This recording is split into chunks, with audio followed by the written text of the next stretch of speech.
Egypt has appealed for international support to combat Islamic State militants in Libya. The call came after Egyptian jets bombed targets in the country in retaliation for the murder of a group of 21 Coptic Christians. The country's president said that the situation there was a threat to world peace and security.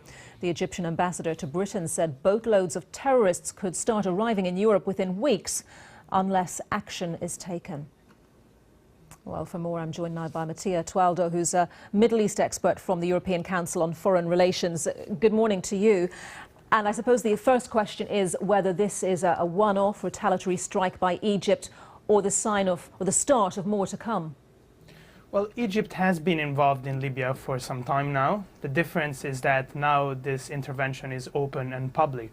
And I think now the next stage is whether tomorrow Egypt will get a UN mandate for its intervention in Libya, or whether the UN Security Council will decide to put all its cards on the continuation of the UN dialogue, which will bring about a national unity government.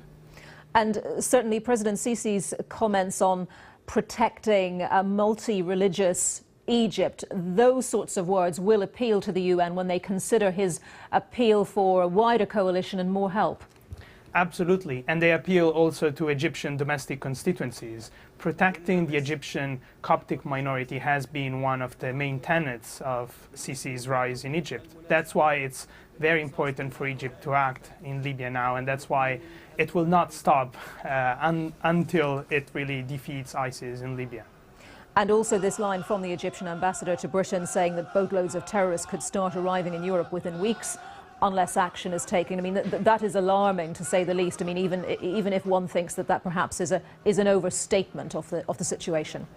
Well, Libya is indeed very close to Europe, just 350 kilometers from Malta and Italy. I don't think terrorists would get on board of the migrants and asylum seekers ships, but they could for sure reach Europe by boat from Libya, which is quite different from reaching Europe from Syria. How strong are the ties between Western countries and Egypt at the moment in terms of a coalition against IS? Assess that for us, if you would. I think there are two separate agendas here. For Egypt, Libya is more of a domestic issue, and they will stop at nothing to defeat ISIS, and their focus is on defeating ISIS.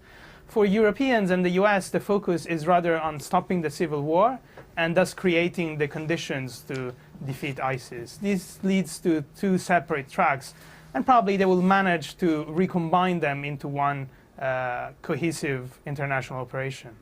Okay, Mattia Toaldo from the European Council on Foreign Relations, thank you very much.